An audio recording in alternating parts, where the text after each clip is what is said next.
Hello and welcome to the show where I try and make a little sense out of this stunning and increasingly brave new world that we all live in by talking to a series of expert witnesses about their experiences, interests and concerns. It's important in life to be in touch with your feelings, but it's also crucial to be able to back those feelings up with facts. And so the purpose of this show is to push past purely personal or political promoting positions, separate fact from fiction and fake news headlines in the hope of uncovering important home truths. And today I'm talking Sense Not Sensibility with Philipp Tanzer, star of the recent BBC Three documentary I Am a Men's Rights Activist, which followed Philipp from his home in the Scottish Highlands to Chicago, Illinois to attend the 2019 International Conference on Men's Issues. Here's a quick clip.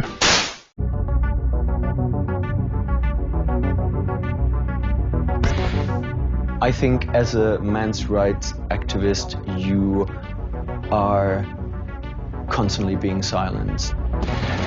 Our boys are flaming out feminist academically, principles toxic and masculinity. Society as a whole has an issue listening to men's issues because it makes us feel uncomfortable. We don't really like to hear about men being vulnerable. There's always a chance for an echo chamber. Your men are the ones under attack.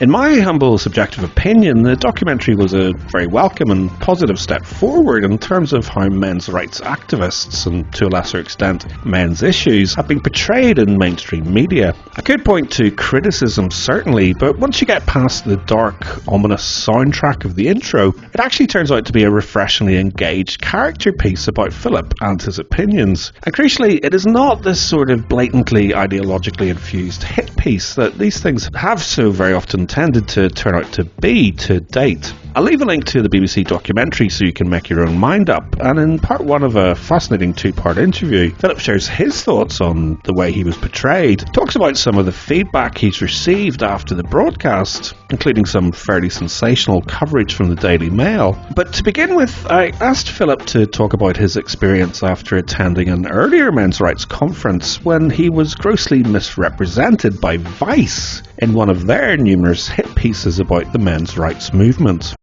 I think calling the Vice article a hit piece, in my opinion, is an understatement. Okay. I think it was a personal attack, and I felt really abused by that article because it didn't represent me at all.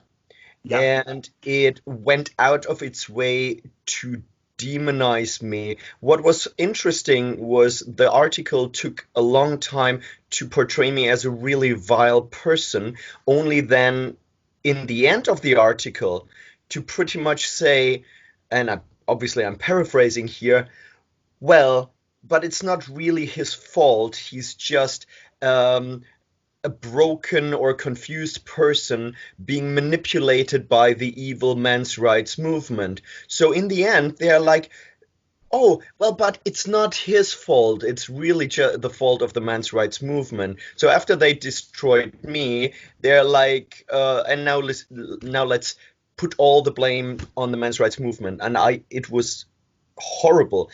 Especially because the interview that Robert Jackman from Vice did with me, it was a telephone interview, so we never met in person. And he contacted me by saying, oh, I did this very balanced piece on ICMI 18, maybe you have read it, and I want to make a piece about you as well. And I said, well, I don't think that the piece about ICMI was balanced, but I kind of gave him the benefit of the doubt because I do know that if you go into, for example, if you watch Captain Marvel with a man's rights attitude, you will see every little feminist narrative detail, and you will be hypercritical, and you will potentially overlook the positive aspects of the movie. That's a theory. Yeah. So I thought maybe he went to the conference and maybe he really just heard the negative things, or he had the strong negative inside his head. And I thought, well, I'm such a nice guy and I'm really balanced and I do not feel any anger, contempt towards women, obviously, and not even really against feminism. I think feminism is just a there is a reason why these women were angry, but Sure. the anger multiplied, and I just think it went in the wrong direction, so to speak. And so I thought, if I talk to the guy, surely it will be relatively balanced. And he came across as very friendly on the telephone. And during the interview, I kept asking him if he understands my point of view or if he has a different opinion, and he kept agreeing with me. He said, "Oh, you're completely right. Yeah, that's so true." And Okay. and it was a very friendly conversation, like between you and me, Okay.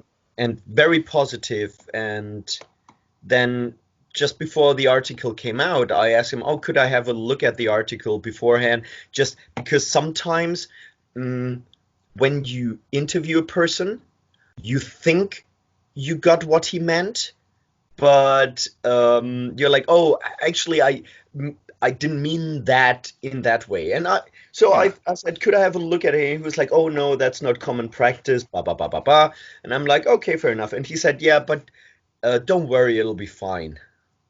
And then the Okay. article came out, and my at that time my girlfriend and we read it, and I mean, I was shocked, but I was also slightly amused when he said that I view women as walking wombs.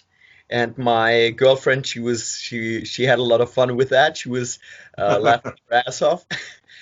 And just to show how bad the representation was, well, he asked me, because I used to work in the porn industry, he asked me, what were your experiences in the porn industry with misogyny? And I Yeah. said, well, I was a gay porn actor, so I didn't have a lot of experiences with the interaction of women and men. And I said, I witnessed one straight porn shoot.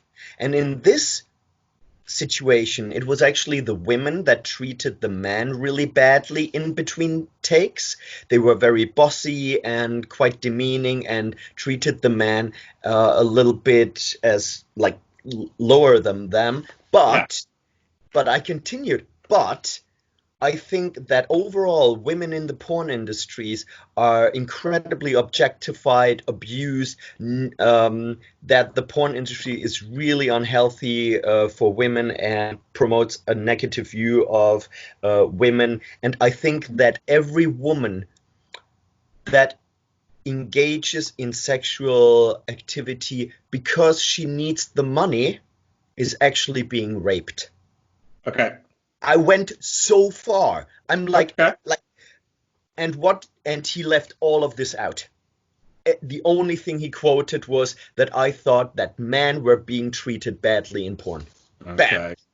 And the reactions obviously were like 400 hateful messages in on Facebook under the article, and I can't blame any of the women that responded that negatively, because I came across as a fucking misogynist. Yeah.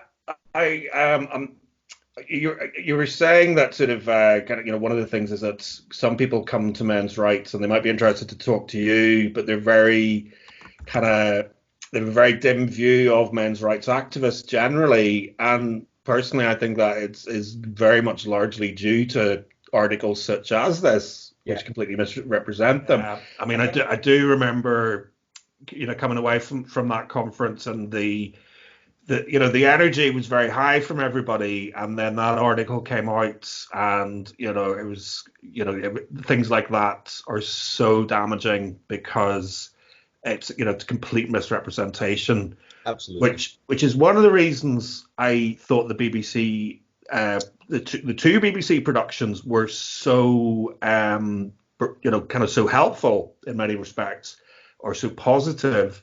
Obviously, we can discuss some criticisms about the productions, and I'm going to ask you about those after we talk about maybe what the positives were.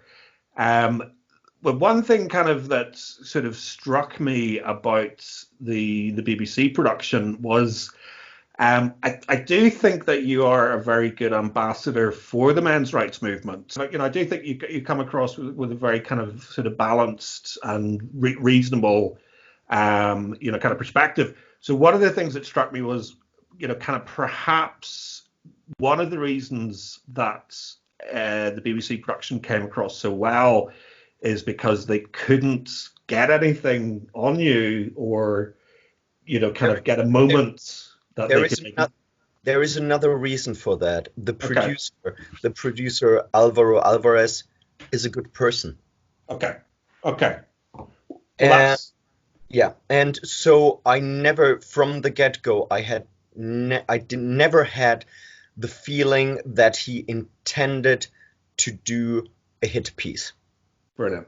If I had been a bad person, let's say I had been a really angry person. I mean, the thing is, I have met bitter people in the men's rights movement, but I never met bad people in the men's rights movement. But I'm sure if he had interviewed a bitter person, then the documentary would have looked differently. Yeah. But I never had the feeling that he wanted to demonize us. It felt like he was interested. Okay, well, yeah, that's useful to know, because I think it is very important to point to credit where credit is due. Absolutely. I think we sometimes think of the BBC as this kind of massive monolith that's kind of has some sort of hybrid mind, but the reality is that very much kind of the production team involved in a particular production will potentially carry it. And they're people. They're humans. Yeah. And I know that when Alvaro went back to the BBC and he started editing it, according to him, there was a lot of interest, and people reacted very positively to me. And I did get another request from the BBC. Unfortunately, that hasn't materialized. Maybe one day it will. They wanted to do a show where I'm in a room with a feminist and we can just talk to each other, which I would love to do. And the thing is, the fact that they were considering me, and that they weren't looking for somebody like an angry, and this is really not trying to bash incels, but like an angry incel or something like that. The fact that they actually considered choosing a balanced, friendly, nice guy for that I think shows that there is not necessarily malice. Yeah. Well, that's encouraging, because kind of to me, one of the things I've kind of done with, or I'm doing with my Glass Blind Spot project, is attempting to kind of archive moments in history, because I think some of the things that happen even in 2020, people maybe even 10 years from now will look back and go, really? That's clearly unequal or discrimination. So along the way, there are kind of landmark moments, and I do think that BBC production was one of those landmark moments, in that it did show how the men's issues and men's rights is becoming slightly more accepted or understood, perhaps in the mainstream media. I don't know about that. I don't know about that. I think the understanding of men's rights is growing. I don't think that the understanding of the men's rights movement is growing, largely because the mainstream does not understand the concept of the manosphere. Yeah. The men's rights movement, MGTOW, incels, they don't understand it. They don't understand that when they talk about the manosphere, it's like saying, let's talk about sports.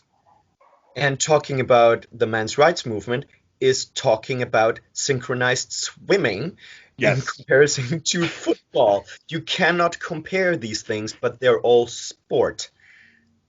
Yeah, I would agree. I would agree. I suppose kind of my perspective on it would be that so much of any sort of conversation about whether it's kind of men's rights or the men's rights movement is either kind of immediately attached with a caveat in terms of, but obviously women have it worse or blah, blah, blah, or is essentially degraded or turned into a hit piece because so much of the media is feminist, or many people in the media.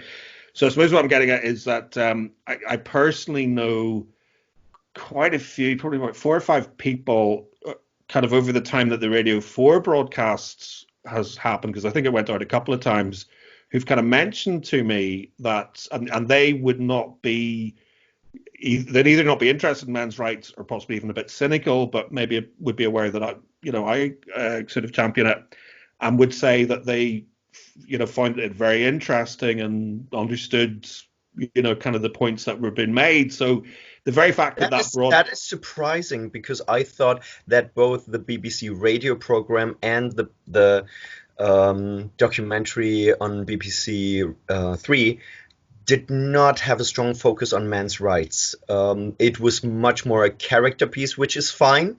I would have liked to hear a bit more about men's rights issues, but I'm very happy that every time men's rights were mentioned, even the feminist said there are legitimate men's issues. That's the only thing that matters to me. As long as people start to realize that there are legitimate issues, I'm happy. Yeah, and I think that's fair. I would agree that it was more of a character piece than really getting, into any depth.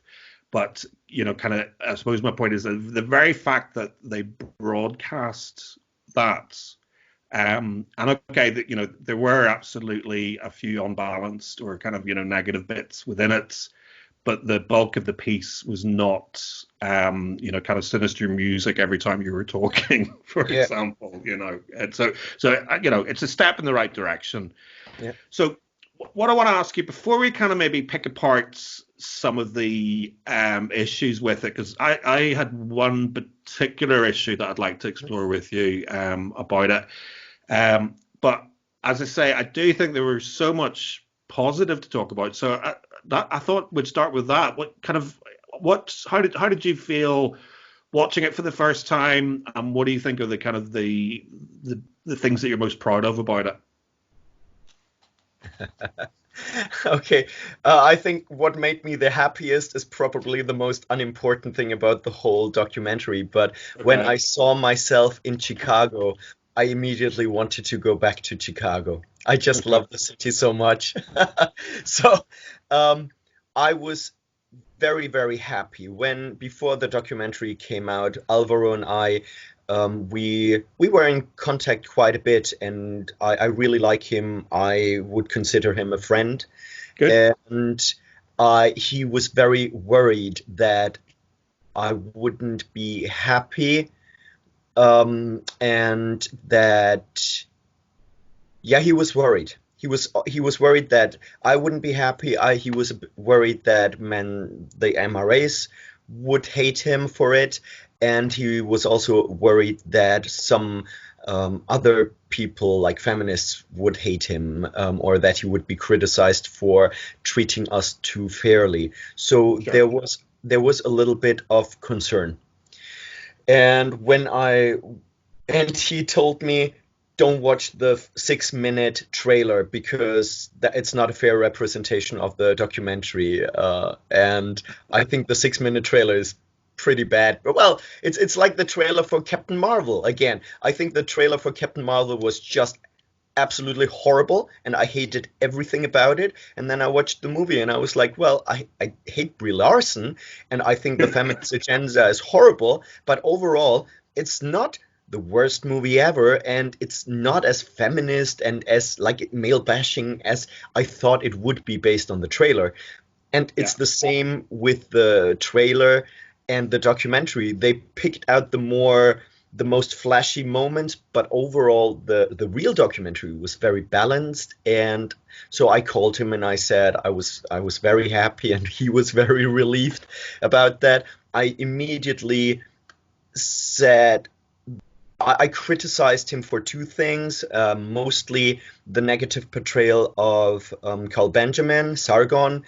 It's very unfair. I know Sargon can take it. He has broad shoulders and he's used to it, but I really hope we can stop this celebrity bashing, and it goes in all directions.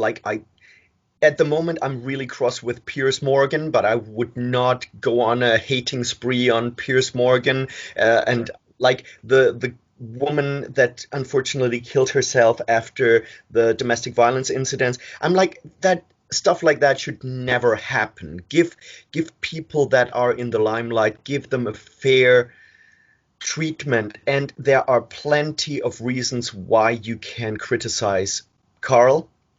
If you disagree with him, just do it in a fair way. Don't lie about him. So I criticized that, and I wasn't happy about the moment when the documentary was rewound for a second because of the domestic violence statement. Okay. Yeah. I thought that was, I find it a cheap trick. Yeah. I found it a cheap trick, but overall, I understand why it's in there, because I think that's exactly how he felt. I wish he would have interviewed so do you remember his name? Don Dutton. Don Dutton, exactly. Yeah. I wish he had interviewed Don Dutton, but I'm not 100% sure. I have to ask Alvaro. It's quite possible that he tried, but that Don didn't want to be interviewed.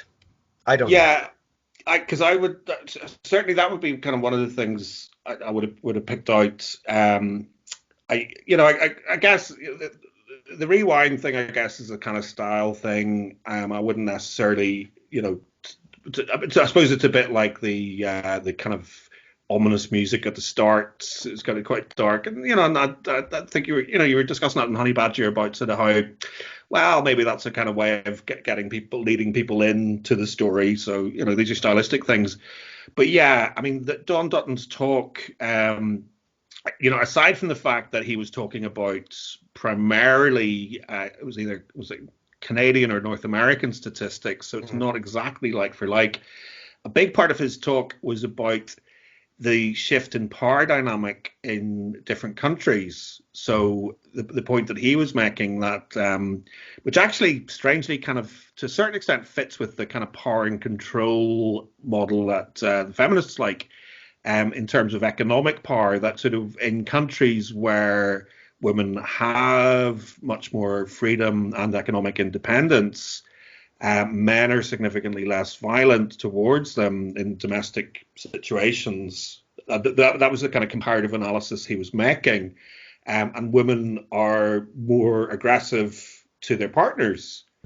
So it wasn't even, because he was pointing directly to, well, 1 in 3 victims, which was good that he was at least pointing to that. I was so happy. I was so happy, especially with the radio show when, like, it was kind of a gotcha moment. It's like, the statistic of the MRA was wrong, and I was like, yeah, but 1 in 3. Most people have no idea that, according to the official statistics, 1 in 3 victims is male, and I was really happy. I'm like, yay.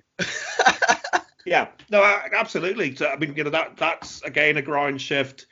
I could, I could perhaps kind of give him the benefit of the doubt in that if he perhaps didn't see the entire talk, or was for whatever reason left with the impression that the simple message was that women are more violent in domestic situations than men, and the reality is that there are different snapshots of statistics that can tell you different things in different contexts, kind of thing. For example, I really don't like it when MRAs say, well, women are the predominant perpetrators of violence against children, and which is true, Yeah. but they also spend the majority of time with children and are the majority of caregivers. So I think even though it's a correct statement, every statistic needs to be viewed in context. Absolutely. And the kind of the I suppose the statistic that most jumps out at me, or has over the years, and makes the most sense to me, is the reality that the most common form of domestic violence, as kind of recorded across various quality research, is actually bidirectional. Exactly. And we also have to point out that there's a huge difference between a partner, for example, being drunk and lashing out, and years of emotional and physical abuse due to narcissism or like personality disorders. It's a huge difference. A friend of mine, he was twice violently raped by his girlfriend, and he was actually bleeding out of his penis. And his wife, the next morning, the wife couldn't remember because she came home drunk, and he just gave her an ultimatum and said, "Look, this can never happen again." And she stopped drinking, and they're a wonderful couple, and she's not a violent person. It was a violent incident triggered by alcohol. There's a huge difference. Yeah, no, absolutely, and I think it's the kind of winner takes all narrative doesn't help anyone, So it's making it a kind of girls versus boys, even if it were definitively true that women perpetrated more domestic violence than men, it would be kind of irrelevant to the argument about helping women and men who are in that situation. And the thing is, okay, no matter which side perpetrates more, first of all, I really can't care less about that. I really don't. You also have to look at how does the other part react to it. For example, if you ask, I would say it's 100% clear that women shove or slap men more than the other way around. Yeah. I think that's just a fact. But a lot of men react differently to it than women. So if a woman is slapped by a man, I think women, even if it's in the same intensity, I think women will react to it stronger than a lot of men, not all men. And the question is, for example, does it happen in a there are so many variables to it. You can't just say, oh, this is more or this is more. And the question is, how was a statistic conducted? I think if I wanted to make a point that women are more likely to be victims of sexual harassment, if I phrase it correctly, I get the statistics that I want. Yeah. Yeah, no, absolutely. So I did, yeah, I would agree that aspect, particularly the fact that he didn't interview Don Dutton, could have been handled better. It did seem a little bit sensationalist, arguably. Do you want to guess? But I handled it well, considering that I was completely on the spot. I didn't know how to react, and unfortunately, I as I said, I wish I would have been Karen Strawn, because she would have just destroyed him with statistics. But I think the reaction, look, I take every statistic with a grain of salt. I think that was as good as I I think you gave a very good answer because I mean I don't know whether you sort of how that conversation came about, whether you guys had both just come out of the Don Just Don. we just came out, and I was actually a little bit irritated because uh, I mean, you saw me at the conference. I was just like headless chicken running from. I was constantly running around. Yeah. I'm hyperactive in that regards, and so the fact that they interviewed me between two speeches was already tricky for me because I was already on the way to the next speech. Yeah. So, and you can actually see it in my eyes. It's one of the few moments in the documentary where I don't come across as calm and collected because I wasn't calm and collected. Yeah, no, that I mean that's a fair sort of thing to flag as well. I unfortunately didn't make it to that talk, but I've watched it sort of subsequently, and it was one I was very keen to watch actually. And kind of going to, for people that weren't at the conference, we're talking about 3 days of roughly kind of 45 minutes lectures or presentations with a little bit of room for discussion afterwards. 5 minute smoke break maybe, and then on to the next kind of thing. So it can be pretty heavy going, and Don's was very statistic heavy. So kind of you could it's like coming out of a lecture.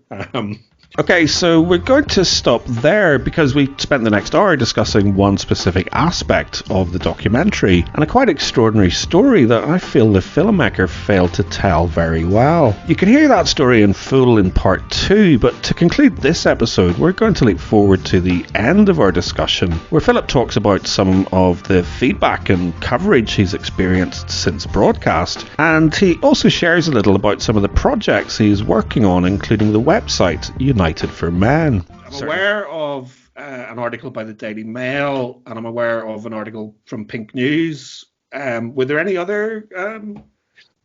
A couple more from a couple more short ones from gay outlets. Okay. One of them was I would say just descriptive and not a hit piece. And since I started to come out as not gay, not completely gay anymore, I Sure. was attacked by parts of the gay community quite strongly.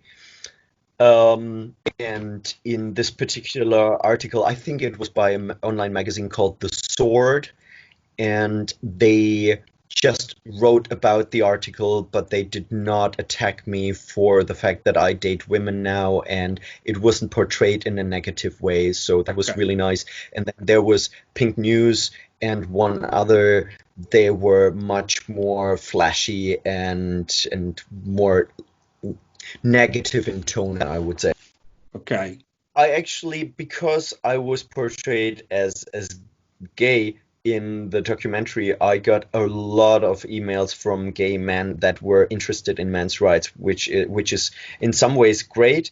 But I think that it also, because I was portrayed gay, I think it also made it harder for straight men to reach out in some ways Okay. because simply because of the lack of identification. Sure. Yeah. But yeah, there was a lot of positive feedback from gay men that were critical towards feminism and how men are treated in society. One guy contacted me. He's fighting for his two sons. And so it very, very difficult for him as a gay man to get the custody, like shared custody for his sons. The feedback was very positive from the gay people that got in contact with me. I have very critical views on the LGBT community, and that obviously wasn't mentioned in the documentary. Sure. And I would assume that some of the men that contacted me, they do have different views from mine in regards to LGBT rights. Okay. Yeah. Well, And just from memory, the Pink News article was fairly critical. Is that fair? I would say it was more. I don't know if it was critical. It was more sensationalist. Okay, yeah, because that certainly was what the Daily Mail one was, and Absolutely. it was very misleading, and particularly I think from memory the headline was very misleading. And What shocked me was that under the Daily Mail article, still almost 80% of the comments were absolutely pro men's rights, and it was not from men's rights activists. It yeah, was from normal Daily Mail readers, and the all the comments were sophisticated. They were very male rights positive or critical of the feminist narrative or the media narrative, I would say, and I didn't expect that. So that gives me hope, a lot of hope. yes, I noticed that. I remember kind of looking through the comments, and sort of one of the most common comments seemed to be, "Well, in fairness, he's probably right." You know, Yeah, so yeah, no, so okay, so that's interesting. So overall, you'd say you're glad you did it. The very, very glad, very glad. and And the it opened so many doors. I wouldn't be sitting here with you right now. And also it gave me so much energy to start new projects like the think tank, or if we have like a British men's rights radio show and stuff like that. It really boosted me, and I just wish that I'm working on the website unitedformen.com, which isn't finished yet, which isn't online yet, but I wish it was already finished so I could actually already reach out, because all the people that contacted me, there were so many that wanted to talk about their experiences, and I'm just typing emails all day at the moment, and I wish and I obviously I point them to your videos, I point them to Justice for Men and Boys, I point them to the Red Pill movie, to the empathy gap, but I wish I had already my website where they can interact with other people and sure. just build something. Well, we'll get there. I'm disappointed you didn't go with Wikipedia, which I believe was Brian Badger's suggestion. I thought that was funny. It, it Um, was it was so difficult to find a name for the website, because ideally I wanted forman.com or forman.org, but obviously that was taken. Well, actually, it's not taken, but I could have bought it for 120,000. Ha ha ha. wow. Okay. Yeah. Well, I don't know if that one was 120,000, but there were some names that were really expensive, and so we went through so many different possibilities, um, from Union for Men, and I was like, well, we can't use that because it's very like Labor Party, and some people would Sure. just take offense of the name Union, and in the end, a friend of mine, he just walked into the room and he was like, what about Unity for Men? And I was like, that's actually good because it also includes women.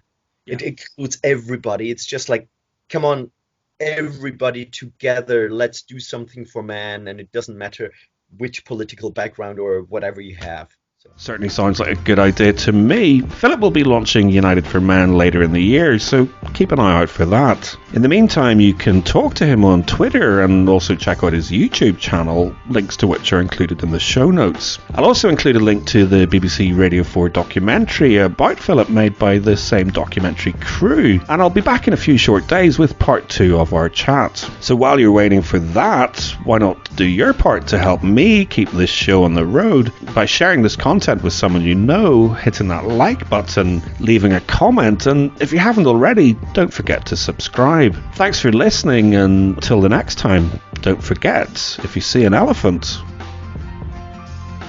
Can't you see it too? There's an elephant in the room. The Glass Blind Spot is brought to you by you, because it's your views, your likes and your comments that keep this show on the road.